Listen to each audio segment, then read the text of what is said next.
Excuse me? Excuse me? No. I'm a witness. I'm a witness. Okay, well, if you're a witness, then we're going to be seizing your So what'd you say? He's going to spit in your face. You're going to get AIDS. Stop recording, or I'm going to seize your phone as evidence, and then you're going to lose your phone. If you're a witness, we're going to need to seize your phone.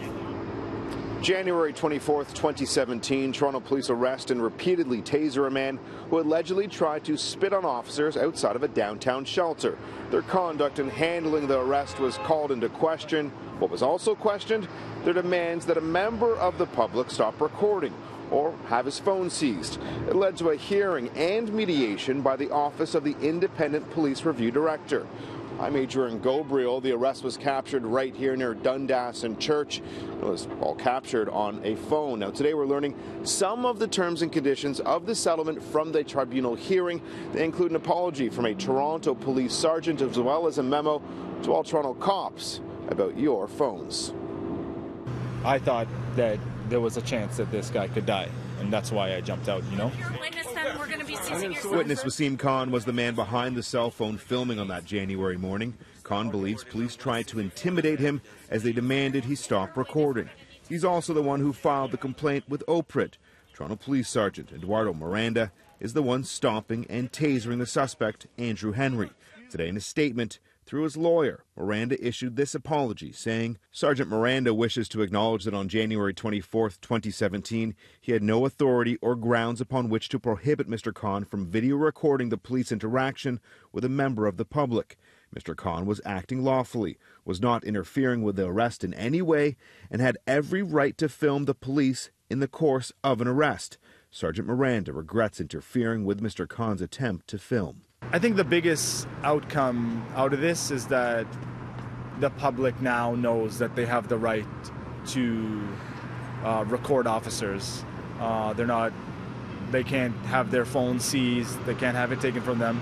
So personally, I think he was sorry, but I think more importantly than just the individual is that how we address systemically the issues with Toronto police and how they police and treat the public and infringe on our rights, essentially. When they say we're going to take your phone, they're trying to scare us as the public into not recording them. We also learned today that Toronto's Chief of Police, Mark Saunders, sent out a routine order to all 5,400 officers about the seizure of cellular phones and other recording devices. Toronto Police have not made Saunders' memo public. However, City News has learned that it includes Section 8 of the Charter of Rights and Freedoms. Everyone has the right to be secure against unreasonable search or seizure. Police should make it public because the public and the media have the right to know. This is an important hearing, just not for Mr. Khan, but perhaps for the entire city of Toronto. I agree, absolutely, because it certainly is one of the first cases where somebody took on the police in terms of what their rights are in respect of videotaping the police.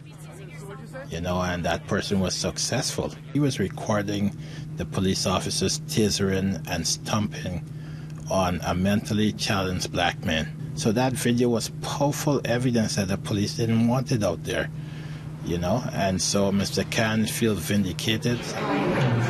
Today, Police Chief Mark Saunders spoke about the need for public awareness when it comes to filming officers on duty, but he also says safety needs to be considered. So that people have the right to film things, but it's just trying to recognize first and foremost that the safety of the officers, it's paramount, because in any situation it can be dynamic, and with that type of environment, I want to make sure that all the men and women are safe when they're doing what they are trying to do.